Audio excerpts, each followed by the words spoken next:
اولئک الذین امتحن اللہ قلوبہم، یہ وہ لوگ ہیں کہ جن ساروں کا امتحان اللہ نے خود لیا ہو۔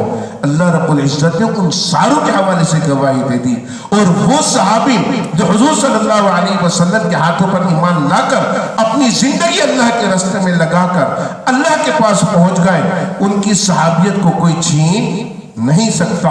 اب قیامت تک کوئی صحابی کے مرتبے پر آ ہی نہیں سکتا۔ اللہ رب العزت کے محبوب نبی صلی اللہ علیہ وسلم نے فرما دیا، یہ سارے کے سارے صحابہ میرے ایسے ہیں جیسے مانند ستاروں ہیں۔ تم نے سب کی ابتدا کرنی ہے، ہدایت پالو گے، کسی کے معاملے میں شک نہیں کرنا، شک کرو گے ایمان جائے گا۔ کسی قسم کی تمہارے دل میں کوئی معاملہ آ جائے گا، ایمان سے ہاتھ دھو بیٹھو گے۔ لیکن ایک بات یاد رکھنا، کسی کو فضیلت زیادہ ملی، کسی کو فضیلت اس سے زیادہ ملی، کسی کو فضیلت اس سے زیادہ ملی۔ فرمایا میں آخری نبی ہوں، میرے بعد کوئی نبی نہیں آئے گا۔ اللہ رب العزت کے محبوب نبی صلی اللہ علیہ وسلم کی زبان مبارک سے بات نکل رہی ہے۔ آپ کوئی بات ایسے نہیں کہتے تھے کہ آپ اپنی خواہش سے کہہ دیں، آپ جو بات کہتے تھے ان هو الا وحی یوحا، وہ ساری کی ساری باتیں اللہ کی طرف سے وحی ہوتی تھی تو آپ کی زبان سے نکلتی تھی۔ اور آپ صلی اللہ علیہ وسلم نے کیا فرمایا؟ ان کان بعدی نبی، میرے بعد اگر کوئی نبی ہوتا تو وہ عبقری شخص سیدنا عمر بن خطاب رضی اللہ تعالی عنہ کے لیے فرما دیا۔ اب عمر کے مرتبے پر عمر کی فضیلت اور اہمیت کو میں گھٹاؤں، میں کہوں نہیں علی رضی اللہ تعالیٰ عنہ کا مرتبہ ہے تو دوستو ایسا نہیں ہو سکتا۔ ہر شخص اپنے مرتبے پر انزل الناس منازلہم، ہم نے سب کے مراتب کو برقرار رکھنا ہے۔ اور پھر سیدنا ابو بکر صدیق رضی اللہ تعالیٰ عنہ کہ جن کے بارے میں حضور رسالت صلی اللہ علیہ وسلم اپنے آخری ایام میں فرما رہے ہیں کہ میں تمام مسلمانوں کا حق ادا کر کے، ان کے احسان کا حق ادا کر کے جا رہا ہوں الا ابا بکر، لیکن ابو بکر تیرا حق ادا نہ کر سکا، تیرا حق میری طرف سے قیامت والے دن بذات خود اللہ ادا کرے گا۔ میرے دوستو، جس ابو بکر کی یہ فضیلت ہو تو پھر اس ابو بکر کی کیا کہنے ہیں؟ اللہ رب العزت کے محبوب نبی صلی اللہ علیہ وسلم کے صحابہ کا مقام اپنی جگہ ہے، لیکن ابو بکر صدیق رضی اللہ تعالی عنہ کے کندھوں پر نبوت جو چل کے گئی وہ کسی اور کو نصیب نہیں ہوا۔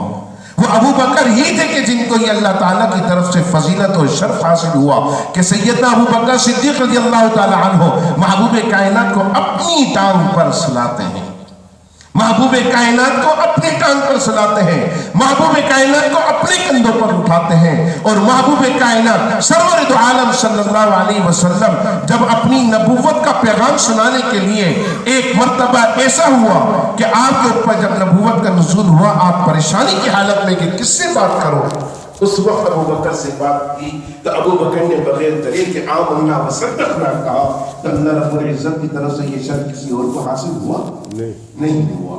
دوستو، یہ ابو بکر صدیق رضی اللہ تعالی عنہ ہی تھے۔ دنیا میں نام تو صدیق کئیوں کے ہوں گے، لیکن صدیق اکبر کا لقب جو ابو بکر کو دیا گیا تھا وہ صرف ابو بکر کے ساتھ خاص رہے گا۔ فاروق تو دنیا میں بہت بنیں گے، عمر تو بہت بنیں گے، لیکن عدل و انصاف کو قائم کر کے حق و باطل کے فرق کو واضح کرنے والا اگر فاروق کوئی بنا ہے تو وہ عمر بن خطاب ہی بنیں گے۔ اللہ رب العزت کی طرف سے دنیا میں مالدار بہت آئیں گے، دنیا میں نہ جانے کیسے کیسے مالدار اپنی مالداری کے زمرے پر سخی بھی کہلائیں گے، اپنی مالداری کے زمرے پر نہ جانے کیسے کیسے لوگوں کی خدمت کرنے والے فلاحی داری کرانے والے رہیں گے، لیکن غنی ہونے کا لقب صرف عثمان ذی النورین کو ملے گا۔ میرے دوستو، صحابہ کرام رضوان اللہ تعالی علیہم اجمعین کی زندگیوں کو پیش کر کے میں اور آپ اپنے ایمان کی اس سلسلے کو برقرار رکھنا چاہتے ہیں کہ میرا اور آپ کا ایمان کس سے جا کے ملتا ہے، میرے اور آپ کا ایمان کا پروف کس سے ملتا ہے، میرے اور آپ کے ایمان کا ثبوت کس سے ملتا ہے۔ صحابہ کرام رضوان اللہ تعالی علیہم اجمعین نے اگر ایک نے ہاتھ اٹھا کر اللہ اکبر پر نماز ادا کی ہے تو دوسرے صحابی نے بغیر ہاتھ اٹھائے نماز پڑھ کر اس صحابی کے لیے اختلاف برپا نہیں کیا۔ امام شافعی رحمۃ اللہ علیہ کہ جن کے نزدیک ہاتھ اٹھا کر نماز پڑھی جاتی ہے، بار بار ہاتھ اٹھاتے ہیں امام شافعی رحمۃ اللہ علیہ۔ امام شافعی کا مسئلہ ہے، امام شافعی رحمۃ اللہ علیہ جب مدینے میں وہ حضرت امام ابو حنیفہ رحمۃ اللہ علیہ کی قبر کے قریب سے گزر رہے ہیں، نماز کا ٹائم ہو گیا تو امام شافعی رحمۃ اللہ علیہ کے ساتھ ان کے رفقا بھی ہیں اور ان کے مریدین بھی ہیں. امام شافعی رحمۃ اللہ علیہ نماز پڑھتے ہیں ہاتھ نیچے رکھ کے اور کسی تکبیر پر بھی ہاتھ نہیں اٹھاتے. لوگوں نے کہا حضرت یہ کیا ہو گیا آپ کے ساتھ؟ کہنے لگے مجھے حیا آتی ہے کہ جس شخص کے مسلک پر ہاتھ اٹھانا، ہاتھ نہ اٹھانے سے ہاتھ اٹھانے سے بہتر ہے، تو میں اس شخص کی قبر کے قریب کیسے ہاتھ اٹھا کے نماز پڑھوں. تو میرے دوستو، نماز تو ہونی ہے. ہم نماز کس کے لیے پڑھتے ہیں؟ زور سے بولو. اللہ کے لیے پڑھتے ہیں. جب اللہ کے لیے پڑھتے ہیں تو پھر مسلمان میں اختلاف نہیں ہونا چاہیے. صحابہ کرام کی مناقبت کو پیش کرنا، صحابہ کرام کی شخصیات کا ذکر کرنا، صحابہ کرام کے اچھے اعمال کو پیش کرنا، یہ بھی عبادت کے زمرے میں آتا ہے. میرے اور آپ نے ایک دوسرے کے سامنے ان تذکروں کو زندہ کرنا ہے، ان تذکروں کو اجاگر کرنا ہے، اپنی نسلوں کو بتانا ہے. اللہ رب العزت کے محبوب نبی کے وہ رفقا کہ جن کو اللہ رب العزت کی طرف سے بڑا مقام عطا ہوا، سیدنا ابو بکر صدیق رضی اللہ تعالیٰ عنہ خلیفہ اول بنے، خلیفہ بلا فصل بنے. پہلے خلیفہ وہی ہیں. آپ صلی اللہ علیہ وسلم کی وفات کے فوراً بعد بغیر کسی واسطے سے اللہ نے ان کو خلافت کے لیے قبول کیا.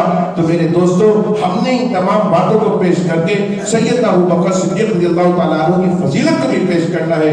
عمر بن خطاب خلیفہ دوم رضی اللہ تعالیٰ عنہ کی بھی خلافت کو پیش کر کے ان کی مقام مناقبت کو، ان کی فضیلت کو بھی پیش کرنا ہے. عثمان ذی النورین کی بھی فضیلت کو پیش کرنا ہے.